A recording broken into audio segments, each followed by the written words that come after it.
Hello everybody, and welcome to Valka's Scary Story Corner. This story is based on a nightmare I had when I was a child. I was about 11 to 12 years old, and I do remember I woke up screaming and ended up crying for at least 5 minutes. So sit back, relax, and enjoy the story. Valka, are you coming? I heard my mother yell from the bottom of the stairs. After grabbing my jacket, I ran down to meet her. "Hi, Mom, I'm ready," I said as I walked to the front door. She gave me a grin and kissed my dad goodbye. "We'll be back after dinner," Mom said to him while walking over to me. "All right, have fun, girls," I heard my dad say and gave him a wave while already stepping out the door. Excited to go shopping with my mother, I walked with her to the car and I opened the door. It was the day after my 13th birthday, and my mother promised me to go shopping for clothes and fun things as a gift. It was a 15-minute ride until reaching the city. My mother parked her car and paid for parking. The rest of the day was fun. I got some nice clothes and we had some dinner at McDonald's. Almost ready to go back to the car, we passed a toy store, which was when things got weird. The atmosphere here was off, but I shrugged it off. I asked my mother if we could go to the toy store, and my mother responded with a sudden outburst of anger. "Why are you always asking for things? Aren't you satisfied with what I gave you, huh? You ungrateful little shit!" I stood there, shocked, tears welling up in my eyes, my head lowered and fixated on the ground. My mother's eyes filled with rage and her face red. She continued screaming at me. Bypassers looked over, watched, whispered, and I wanted to sink into the ground. I started crying. Why would she suddenly snap at me? What did I do wrong? Her constant yelling, scolding, and screaming suddenly made me snap, and I made a run for it. After a few good meters away, she stopped yelling. I looked back and saw her walk into the opposite direction, to her car, still fuming. I didn't dare to go back, so I just wandered around the city. It was the middle of September, so it got dark pretty quick. A cold wind rushed through the streets, leaves rolling on the ground and the trees rustling with each blow. Around 9 p.m. when I walked through the same street where the toy store was, I saw that the gate was still open and the lights were still on, and there were people inside? No, children. I walked inside and looked around. Counting the children, I noticed there were about 10 of them. I was the 11th. After walking over to a boy who looked like he was my age, I asked him why they were here. He told me that their parents all went mad when passing the toy store, leaving the kids behind. This made me think, all the kids were left behind? They all passed the toy store and after that the parents went crazy? Odd. I simply asked if we could look inside. That's when they went mad.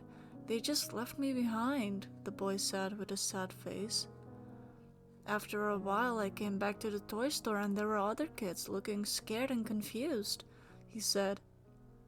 Another child, this time a girl looking like she was around 9, came up to me and asked me if I knew where her parents were. "Sorry, honey, I don't know either," I said while looking around for a shop assistant. All the kids looked lost, all huddled up together looking for anyone to help them.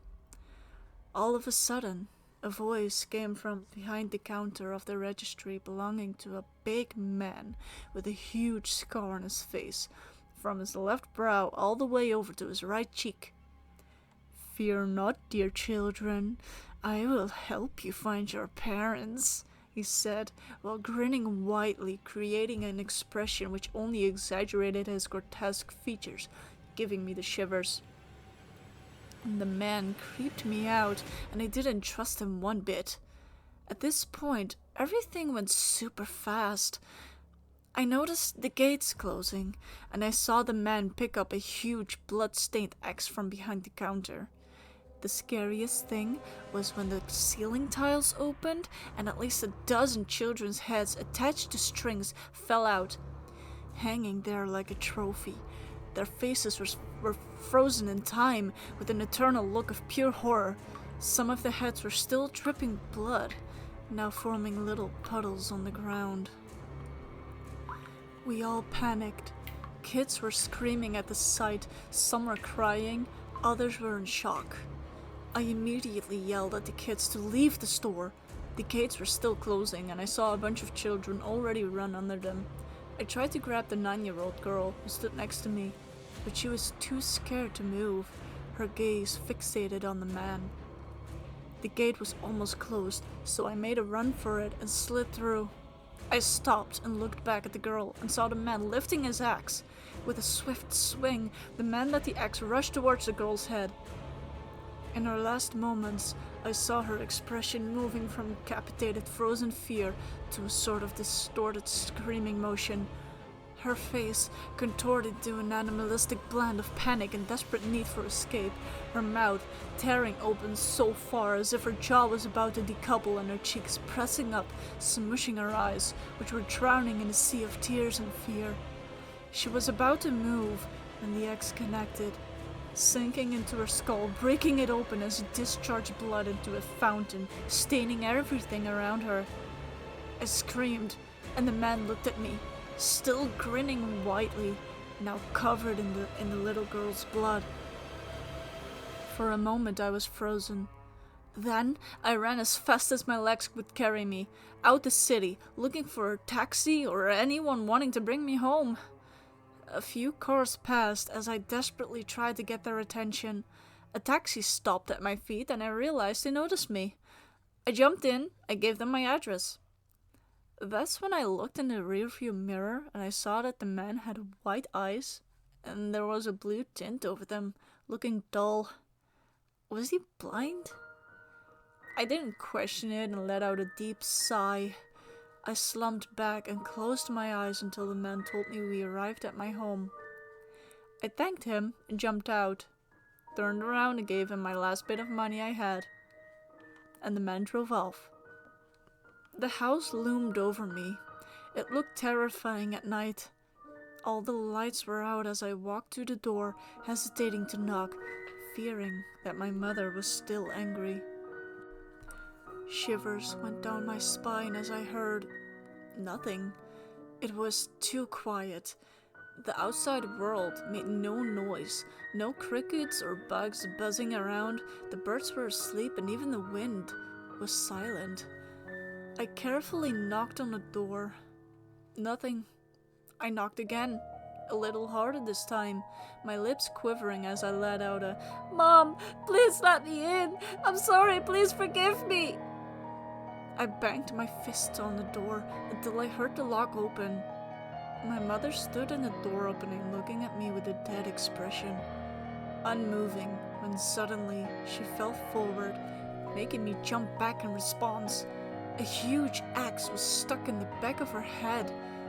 I stopped breathing for a moment, looking back up, seeing the man from the toy store.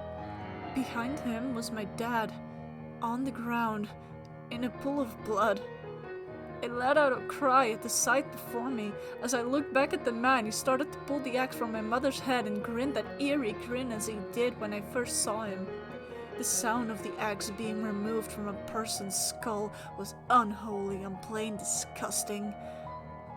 I turned around and made a run for it, but I didn't get far as the axe plunged into my back and made me fall to the ground.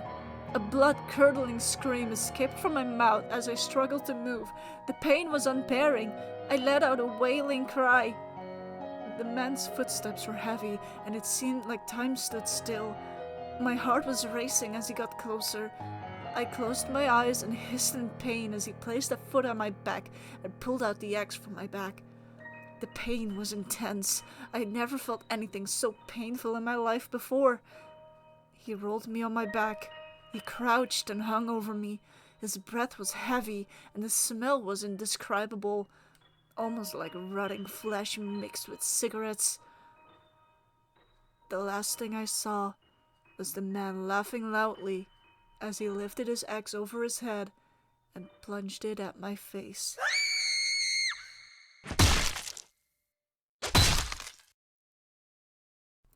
Thank you, everyone, for listening to my story.